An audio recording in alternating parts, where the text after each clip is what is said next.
नमस्कार दोस्तों, आप सभी पर माँ का आशीर्वाद और बजरंग बली की कृपा सदैव बनी रहे। समय समय पर इस धरती पर युग पुरुष पैदा होते रहे हैं, जिनकी चमत्कारी शक्तियों के आगे विज्ञान भी नतमस्तक होता रहा है, जहाँ कोई तर्क नहीं चलता। और जब इन महापुरुषों की ऊर्जाओं का अनंत विस्तार हो जाता है तो स्वयं भगवान को भी प्रत्यक्ष होना पड़ता है दर्शन देने के लिए। ऐसे ही महान संत महापुरुष हमारी भारत भूमि में पैदा हुए हैं। स्वामी रामकृष्ण परमहंस जो माँ काली के अनन्य भक्त थे।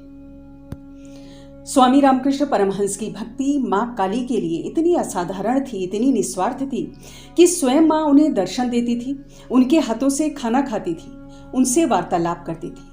स्वामी रामकृष्ण परमहंस माँ से घंटों बातें किया करते थे, भाव विह्वल होकर रोया करते थे। आज हम जानेंगे स्वामी रामकृष्ण परमहंस के जीवन की कुछ ऐसी बेहद चमत्कारिक अद्भुत घटनाओं के बारे में, जिससे ये पता चलता है कि जो भक्ति की शक्ति होती है उसके आगे कोई तर्क, कोई विज्ञान काम नहीं करता।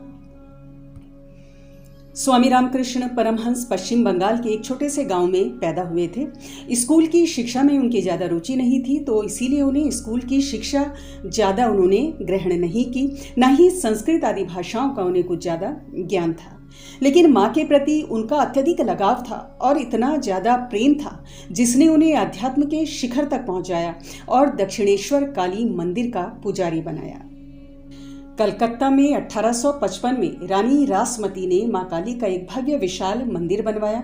माँ की प्राण प्रतिष्ठा का एक दिन निर्धारित किया गया 31 मई 1855 और रामकृष्ण परमहंस जी के जो बड़े भाई थे रामकुमार जी, उन्हें पुरोहित वहाँ का बनाया गया और स्वामी रामकृष्ण परमहंस को माँ के श्रृंगार का कार्यभार सौंपा गया था। कुछ समय बाद श्री रामकुमार जी बीमार पड़ गए और अपनी बीमारी के चलते उन्होंने सोचा कि स्वामी रामकृष्ण परमहंस को माँ की पूजा के सभी कार्य सिखा दिए जाए और ये कार्यभार इन्हें सौंप दिया जाए। तो इसके लिए उनको दीक्षा दिलवाना आवश्यक था।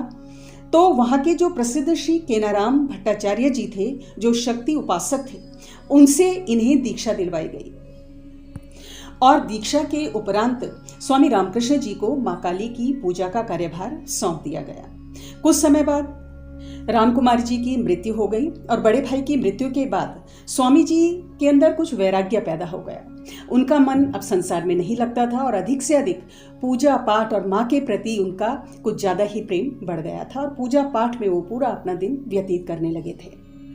तो उन्हीं दिनों का ये रोचक प्रसंग है कि रामकृष्ण परमहंस जी माँ को जब भोग लगाते थे तो एक थाली में भोग रखकर माँ के पास जाते थे, जो मंदिर में गर्भगृह था वहाँ जाते थे और जब वो भोग लगाने जाते थे तो उनके वापसी की कोई निश्चित समय सीमा नहीं थी।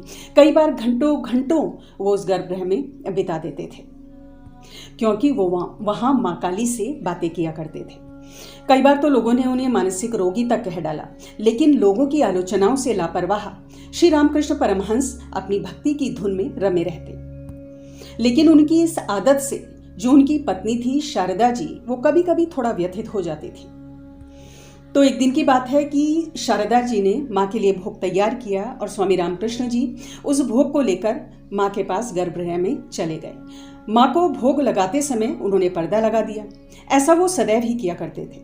लेकिन उस दिन बहुत समय बीत गया और स्वामी रामकृष्ण जी जब गर्भगृह से बाहर नहीं आए तो शारदा जी उनके इस विलंब से थोड़ा व्यथित हो गई और ये जानने के लिए इस उत्सुकता से कि वो गर्भगृह के अंदर क्या कर रहे हैं, उन्होंने इस पर्दे को थोड़ा सा हटा दिया और जो कुछ उन्होंने अंदर देखा वो अवर्णनीय था, वो विस्मित कर देने वाला था।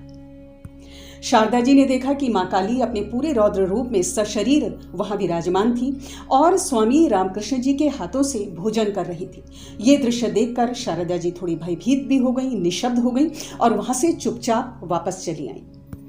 बाद में जब शारदा जी ने अपने पति से, स्वामी रामकृष्ण जी से इस बारे में बात करनी चाहिए तो स्वामी जी ने शारदा जी को दोबारा ऐसा करने से मना कर दिया और इस बारे में किसी से भी बात करने से उन्होंने उनको मना कर दिया। तो माँ और पुत्र के अद्भुत प्रेम का एक दिव्य उदाहरण है ये घटना। एक बार उनकी पत्नी शारदा जी ने पूछा कि वो उन्हें किस रूप में देखते हैं, तो उन्होंने कहा कि उसी माँ काली के रूप में जो दक्षिणेश्वर मंदिर में स्थापित हैं। वो समस्त महिलाओं में और समस्त कन्याओं में माँ काली के रूप को ही देखा करते थे। अपने जीवन के अंतिम क्षणों में स्वामी रामकृष्ण जी का जो शरीर था वो गंभीर बीमारी से जर्जर हो गया था। बीमारी बढ़ती जा रही थी। एक दिन उनके शिष्यों ने उन पर थोड़ा जोर डाला और उनसे कहा कि आप तो माँ काली के प्रिय बेटे हैं और माँ से आपकी बात होती रहती है, वो आपको दर्शन देती हैं, तो आप उनसे इस व्याधि को दूर करने के लिए प्रार्थना क्यों नहीं करते। तब परमहंस जी ने उत्तर दिया कि ये कर्म का भोग है जिसे मुझे ही भोगना है, चाहे मैं इस जन्म में भोगूं या अगले जन्म में भोगूं।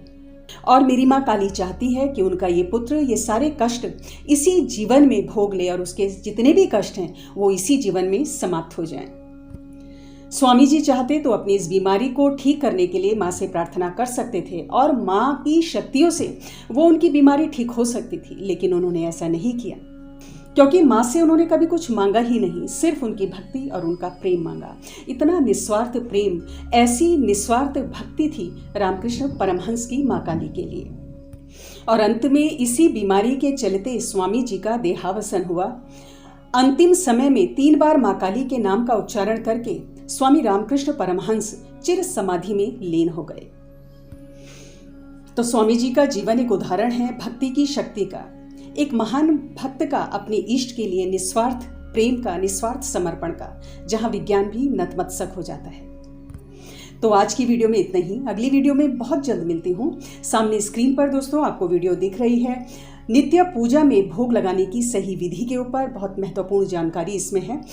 एरो को क्लिक करें, वीडियो को जरूर देखें। अगली वीडियो में बहुत जल्द मिलती हूँ। तब तक के लिए अपना ध्यान रखें, स्वस्थ रहें, खुश रहें, मस्त रहें। जय माता दी, जय बजरंगबली।